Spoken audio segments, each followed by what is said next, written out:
What's up, everybody? Welcome back to another episode of Heartbeat of America. My name is Michael Richard Diarrera, aka Dynamic, aka Dime. Today's episode is called Dying Without Dying.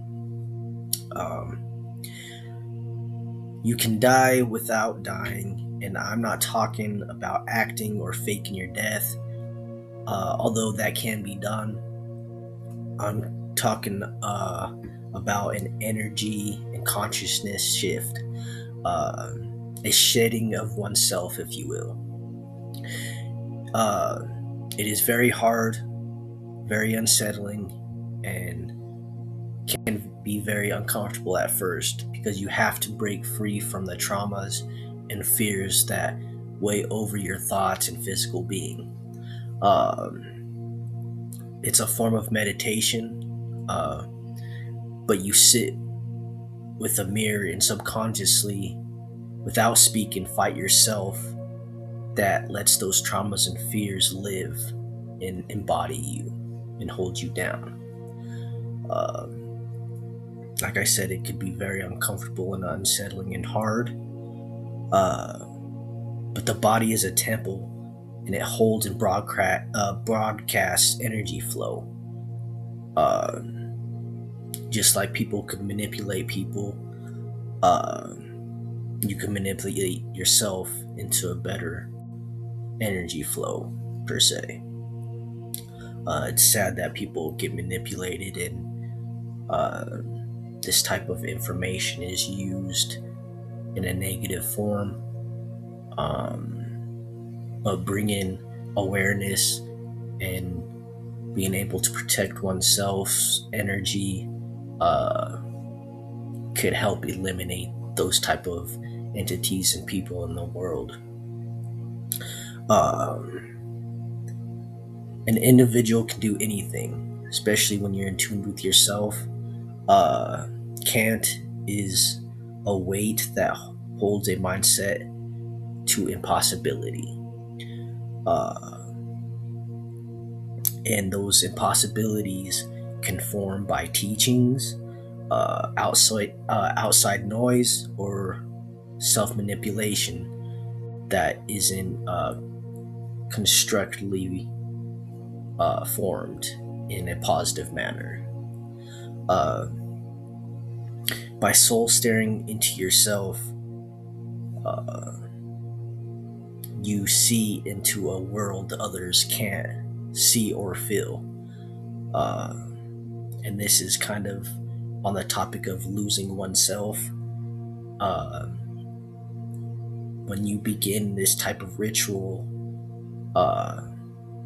you gain access to your motherboard or control board, if you will. And in some people that know this type of knowledge, like in higher class people in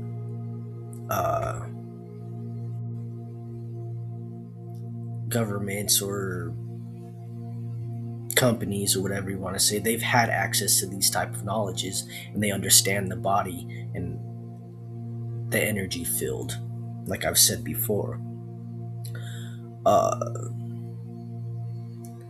That's why I always stress protect your energy.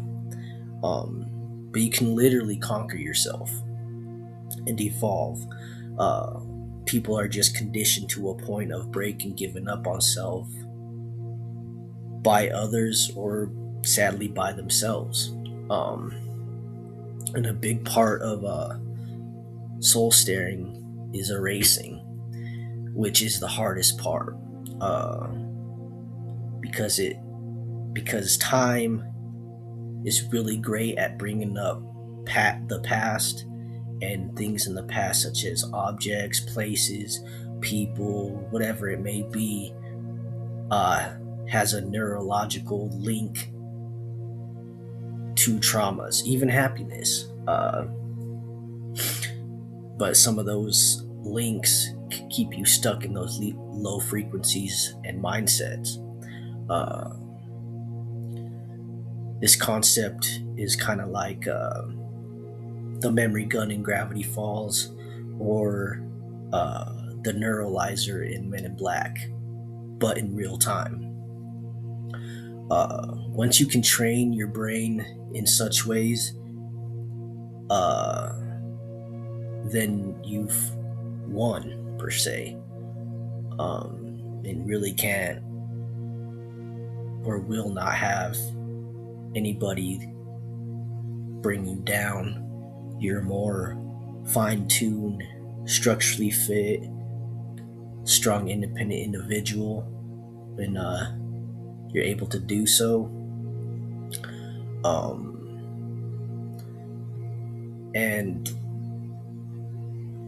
you do all that and gain those type of ways by not engaging and giving your time to past conversations and always just keeping focus on the future and the now. You could always redirect conversations and thoughts, but the more time you spend in something that is linked to that neurological trauma or whatever it may be, whatever's linked to that, that's holding you down and keeping you from prospering and growing, the more time you spend in that frequency, the more vivid and real it becomes, and the weight gets heavier and heavier. So kill that thought. In doing so, eliminates, but also illuminates your life in a better aspect, but it eliminates that link from allowing you to grow.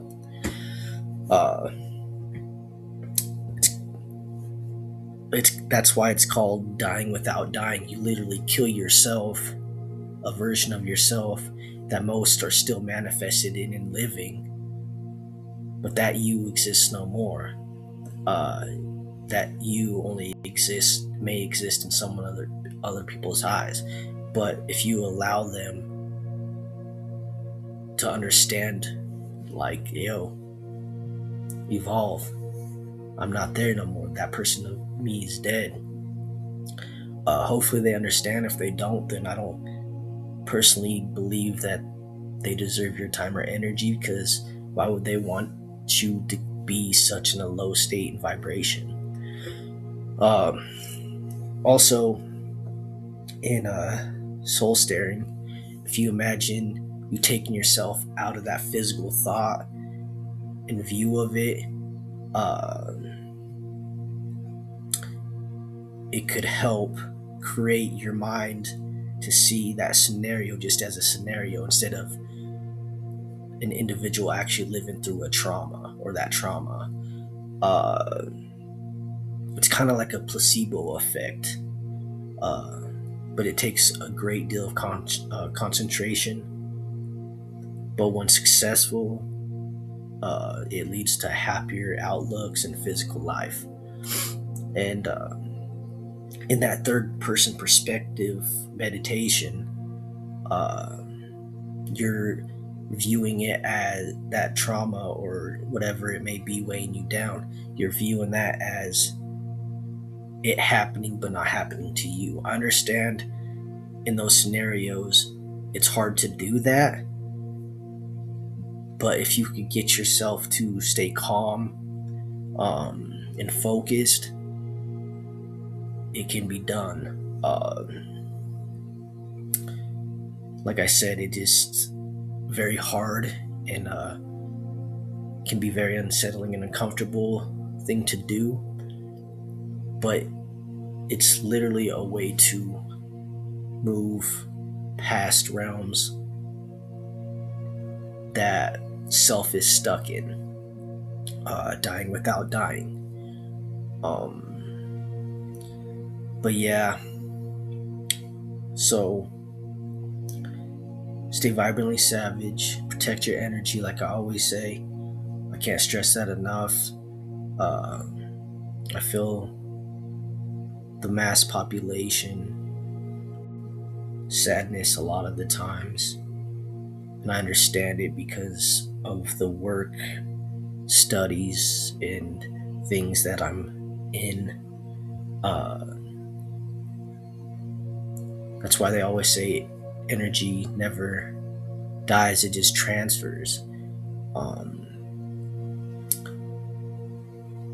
People with these higher cognitive uh, information and understanding, they know that energy could be switched and pushed.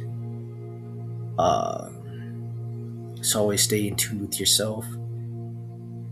Never be in fear of anything. Because when you become fearful, you lose control. And that's what governments want. And people of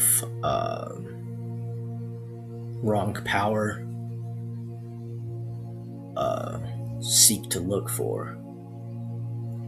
And sadly, that's why the great flag and American people are being suppressed and are in the state that they are in today. It's because people don't know how to think for themselves.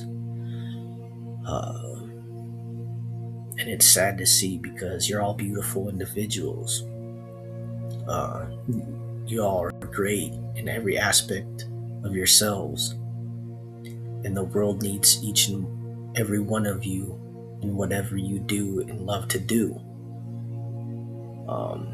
There's faucets to every aspect of life, and every human can contribute to whatever faucet it may be that waters and births earth and the world into a beautiful state.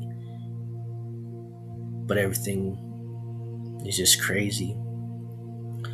So I just want to give you this little insight of a placebo effect. If you're ever feeling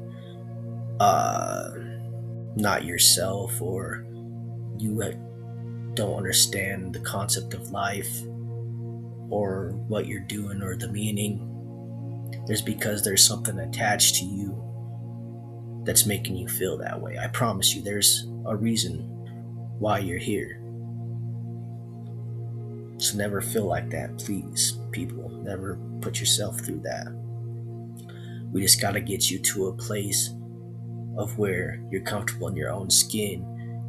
Your mind isn't triggered, where your mind's healthy and operates on frequencies that improves you and the things around you and blooms, and we'll get you there, people. And I promise you, if it's just me to get you there, I promise you I'm not going to fail you. But I just wanted to give you all this kind of a placebo effect. Again, this episode's called Dying Without Dying. My name is Michael Richard D. Rivera, aka Dynamic, aka Dime. Stay vibrantly savage, my friends. Until next time.